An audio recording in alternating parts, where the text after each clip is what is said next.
morning, guys. I just finished Everton 1, Arsenal 1, and for the final time at Goodison Park, I can officially say it ended in a draw. So yeah, listen, we got what I thought was a well-deserved draw away at Everton this afternoon. You can just feel the tempo in the team.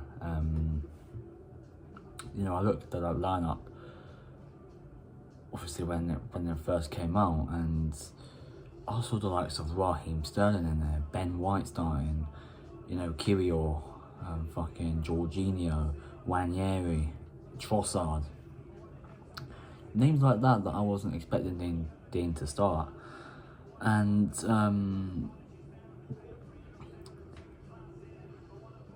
Arteta has bravery. Arteta does what Arteta does, and Arteta will do something when he has to. I know Arteta well. He's my manager. Yeah, he will do something when he has to. Yeah, and today he felt like he had to play sort of a weakened team. And listen, at the end of the day, 1-1's fair result. Like I've already addressed, and you know, I'm not gonna go through the context that, you know, we should have played a full strength team, because I can understand why we didn't. You know, we have Tuesday in mind, and I get that. Arteta's priority and Arsenal's priority is what happens on Tuesday night against Real Madrid. Can't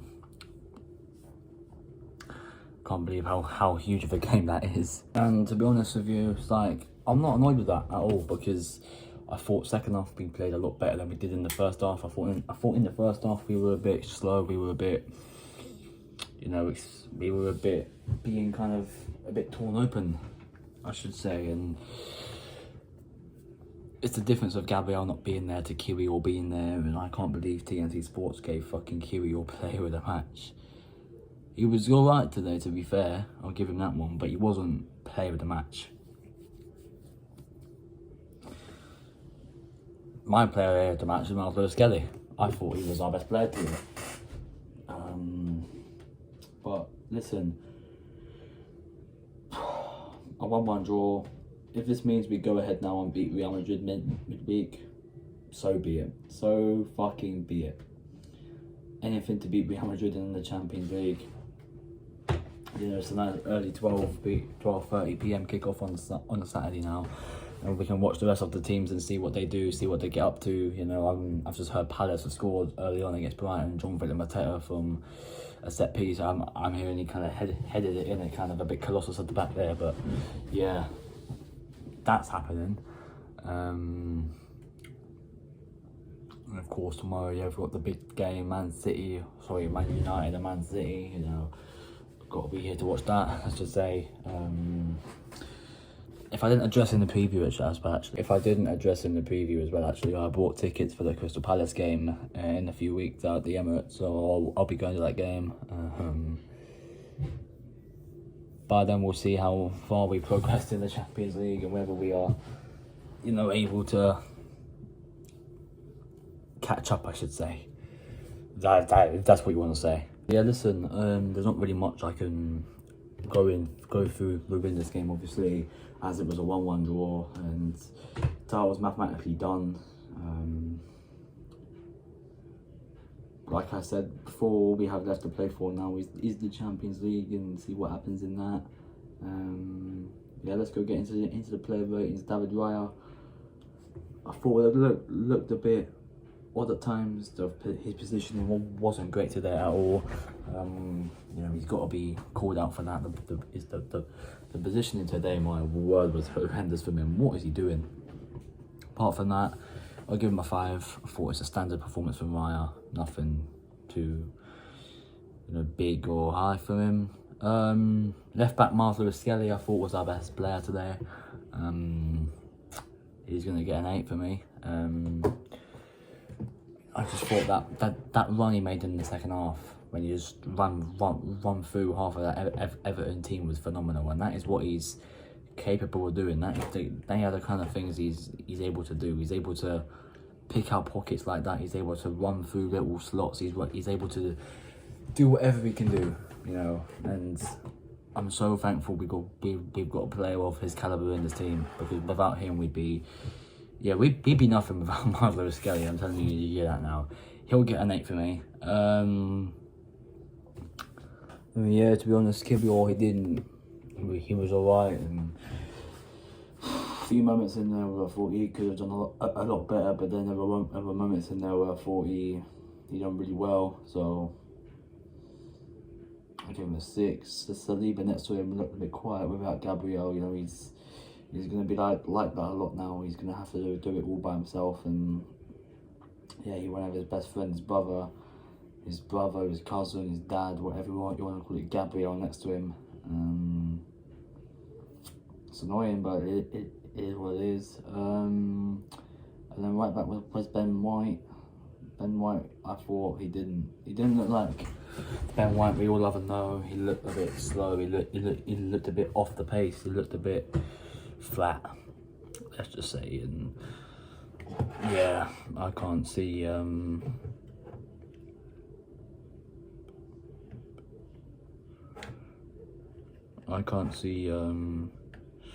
Ben White cementing his place at right back for the last part of that, really. Like, Ben White is just not looking the same player as he was last season. You know, I missed Ben White's shithousery even from this season. You know, it's upsetting, but it is what it is.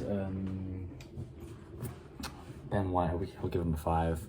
Jorginho, I thought done well. Was probably the best man in that midfield today. Played the ball over the top really well. The passes he was making, you know,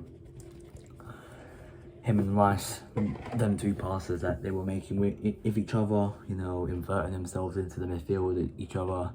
Jorginho going forward sometimes, Rice dropping back, and vice versa. Jorginho will get a 6. I thought he was good today, Jorginho. Rice in front of him, passing the ball backwards too much, you know. I thought he should have hit that shot in the first half when he laid it off to Sterling, and he went to kind of pass it into the box and no one was there. So I thought Rice should have just fucking shot that first time. And yeah, Raheem Sterling on the left, I don't know why he started the game missing again. It's typical Raheem Sterling, isn't it? It's just a typical performance from him. He'll get 4. Mikel Moreno through the middle was playing through a groin injury. I saw before the game that he got some sort of groin pain, or some pain in his groin or something like that during the warm-ups, and how he'd asked Arteta if he could miss this game, obviously, and Arteta said no, because he doesn't want to throw in the likes of Thomas Partey in this and have to change around the formation, so he just has to keep him in. And then he goes and gets a head injury, splits his head open, and it's like, fucking hell. Oh, that man's been through a lot today, man, Moreno, but you've got to big up the guy, man. He didn't really do anything, but, you know, you've got to big up the guy. You've got to big up the guy for, you know, just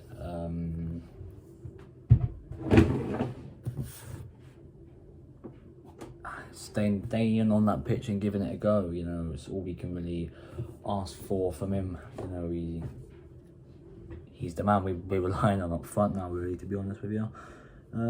Yeah, he'll get a 8. Wanyeri on the right, I thought done well. He was kind of being a bit bullied a little bit in the first half by was it Tarkowski or O'Brien or Late, someone like that, Everton defence. But to be honest, he's got a long time. He's got a long time. He's got a lot of years in him still. He's still young. He's 18 now. Only 18 a few weeks. So yeah, he's still learning. He's still gonna be going. And he's just gonna get better and better for me, isn't he? So, but yeah, he's gonna get a 7. And Trossard up front took his goal nicely. Oh, it's his first goal and I can't even remember how long. Took the goal nicely, to be fair. Good finish. apart from that, didn't really do anything.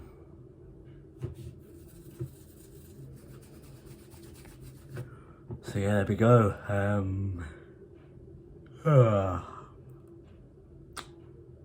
Just another game done, and we're moving closer and closer and closer now to the end of the season. And the more games we play this season, both in the Premier League and in the Champions League, it's all going to start getting better and better from here. Obviously, it's a big game on Tuesday. I'm looking forward to that game. I'm trying my absolute hardest to get a ticket for that game.